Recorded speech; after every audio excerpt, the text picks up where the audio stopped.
I recently caught wind of this ceiling fan regulation that was published a couple of weeks ago, and I just wanted to say that I think it is absolutely ridiculous, and I want to explain why. Because we just had the light bulb debacle go on where the incandescent light bulbs got banned, and while I don't agree with that, I can at least understand it from an electrical standpoint. This I cannot understand. This makes no sense to me. Let's first begin by looking at how much power a ceiling fan draws. Ceiling fans are what I would consider to be one of the most efficient climate control appliances that we typically find in the households. I went around my house recently and I checked all the ceiling fans I have. Most of the ones that I have are from the 80s and the 90s. They're 30, 40 years old. And on average, they drew 0.8 watts at full power, or approximately 90 watts. So let's type this in, 90 watts. In my bedroom, for example, I typically run the ceiling fan on low, so we'll say it's 33% capacity. And I may run it, let's be generous, 10 hours a day, right? Because I'll run it while I'm sleeping and then maybe an hour or two in the morning if I don't turn it off immediately when I get up or what have you. So at this point in time, I am paying 0.16 cents per kilowatt hour for electricity. You can find it in this area for about 0.12, but I have a 3-year lock on a 0.16.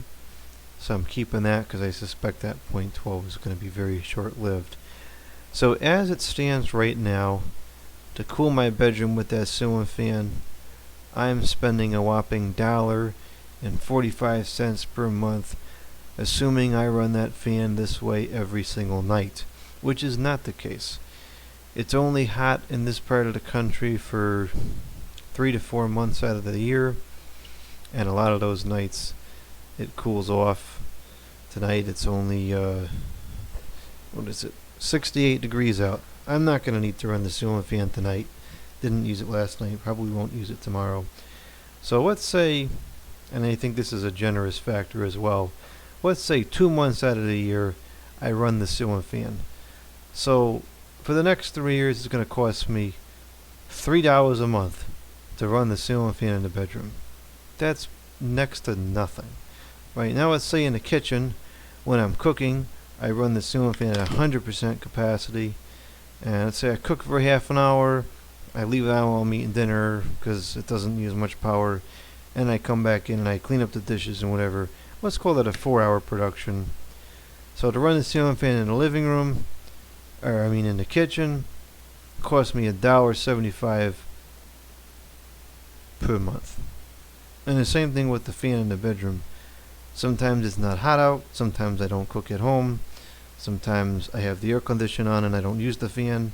So, okay, maybe $4 to run the ceiling fan in the kitchen. Let's say the ceiling fan in the living room, I run it medium for 2 hours a day when I watch television. Not even 50 cents per month. So my point here is that these ceiling fans cost next to nothing to run. They're already very efficient, and they have been for years. Again, this is ceiling fans that I have from 30, 40 years ago. If you look at a brand new ceiling fan, let's just say Amazon Basic 52-inch ceiling fan, and we go down here, the power draw on this fan is 60 watts, so it's actually less than what I was calculating on my fans. Let's take it down to 60. Let's say I brought a brand new fan in the bedroom, again 32%, 10 hours a night, not even $1 per month to run this fan. A stinking $1 per month to run this fan. The proposal for these new ceiling fans is that they're going to draw about 25 watts. So we're going to go down from 60 to 25. That's less than half. That's a pretty significant percentage. And this is where it starts to become ridiculous. And this is what I think a lot of people aren't understanding. The flaw in this plan is that a large percentage of a small number is still a small number. Okay? So let me just put this back to 60 here, make sure this is correct. So in my bedroom, 96 cents per month versus with a new fan 40 cents per month. So I save 44 cents or what, 50 something. It's tired, I'm late, I'm gonna get the calculator out. 96 cents, 56 cents. So if I buy a new ceiling fan for my bedroom, it's going to save me 56 cents per month, and that's again assuming I run it every single night, which I probably won't. So 56 times 2. Wow, I save $1.12 a year in the bedroom. $1. We're talking about a stinking dollar. $1.12. Now, the article that the government put out about this whole situation, which is a whopping 82 pages for some reason, and it's very confusing to me. It uses a lot of abbreviations and complicated, obscure, fabricated, made-up formulas and terminologies and things that the average consumer that this is going to impact will not understand. I'm pretty technical, and I can't understand half of what's in here. It's like word salad is the best way I could think of to describe this article.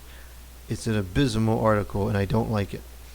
But this article, which I sifted through and looked at the charts and whatever, claims that these new fans are only expected to last 14 years. And saving $1.12 per fan over the course of 14 years. I mean, let's say the electricity cost triples or quadruples. It's still not much. The cost of these fans is a lot, because here's the problem. The fan manufacturers right now have a standard design with AC motors, been on the market for decades and decades. It's simple, it's reliable, we know how to make it, we know how to get the parts, etc., etc. If these fan manufacturers have to change the design to meet new electrical or efficiency standards, and it's a drastic change, it's a whole different kind of motor, a whole different kind of control set, there's going to have to be a significant amount of R&D put into these designs.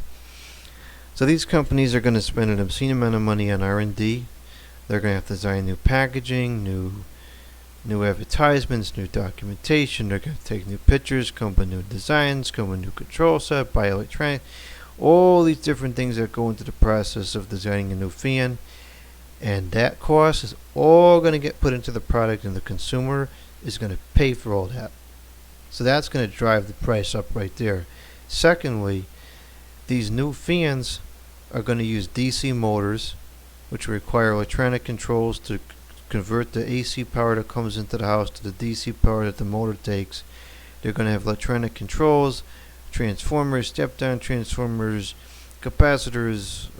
Well, we already had capacitor, but we usually had one capacitor in the old fan. Now we have like a whole circuit board of capacitors, circuitry, microprocessor in some of these fans, because they got to have timers and electronic controls and smart trash and all this nonsense. This new electronic fan, which is DC powered, is way more complicated, has a ton more parts, and more parts means more cost, so the cost of the fan goes up again. So it's going up from all the development, it's going up from just the cost of the thing itself. These new fans are going to be very, very expensive, right? And what's going to happen is two things. Option number one is the fans are going to be so abysmally poor quality in order to meet these efficiency standards at an economical rate they're going to be so abysmal that they're just going to be garbage. They're not going to last. They're going to fail prematurely. They're not going to work well. They're not going to be reliable, etc., etc. That's option number one. Option number two is we'll have a company that builds a quality product that works well and lasts a long time and is reliable. But in order to do that and meet these standards, these efficiency standards, the price is going to be so astronomically high that nobody can afford it. Those are the two options. That's what we saw with the light bulbs, right? We have cheap garbage LED light bulbs that flicker and just stink and fail prematurely, whatever, or light bulbs that are output decent light but cost $30, $40, $50 a bulb, which who the heck can afford that? So same thing is going to happen with the ceiling fans. I looked up, as of right now, I look up another one here. This is a DC fan, 52 inch, same size with a light, whatever. It pulls 24 watts, okay? So it's about half of the other one. It's $169.99, right? Whereas the other one is only, what was the white one? Is only $78.12. So it's double the cost. Not good. Not good. So my point here is that we have you're going to have to spend, and these can go up to like $700-800. This is like the cheapest one I could find. So $169.99 plus the cost of installing a ceiling fan, which I believe that government issued article claimed to be $108. I think maybe I was understanding it wrong. To me, that seems very cheap. I think you're going to look somewhere more like $200, $250 to get it installed. So, I mean, you're going to go through, let's say, $225 for the install plus $170 for the fan.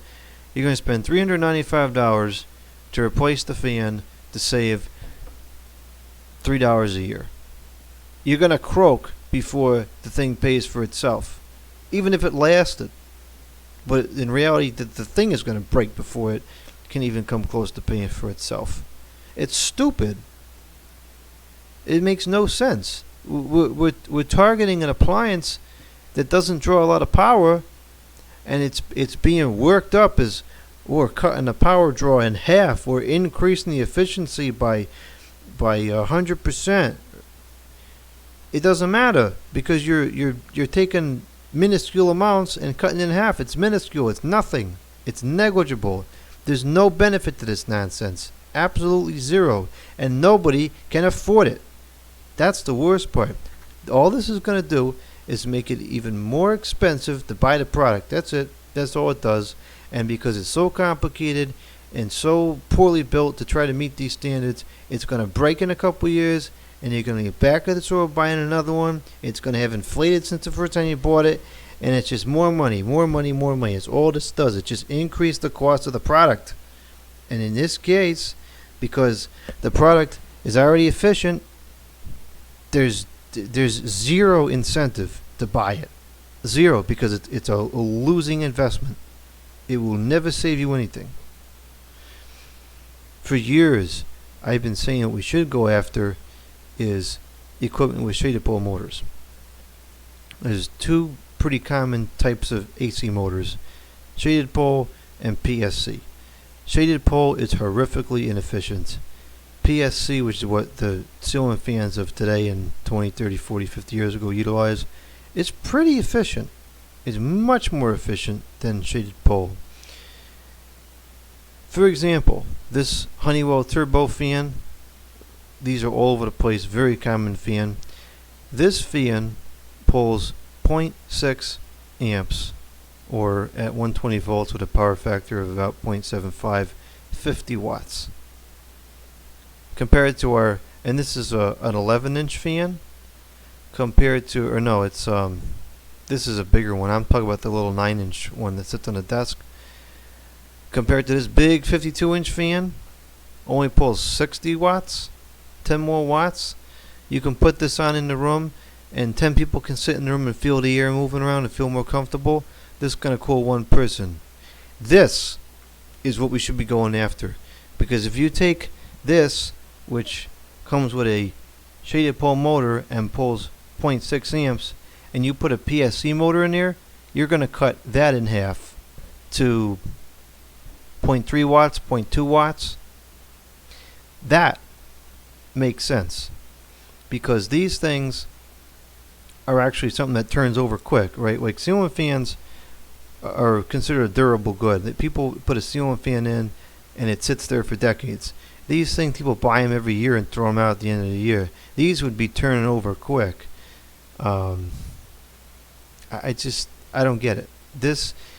I honestly don't understand why shaded pole motors are even allowed to be sold anymore.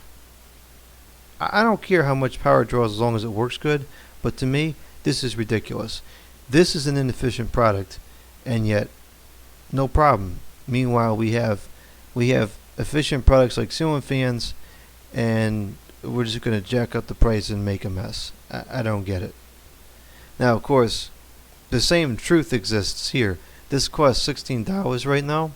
If you change it to a PSC motor, it's going to go up, but not astronomically, because the change from a shaded pole to a PSC isn't much. It's a different style motor, adds only one more component, whereas the change from a PSC to a DC motor adds a whole circuit board and all this other stuff.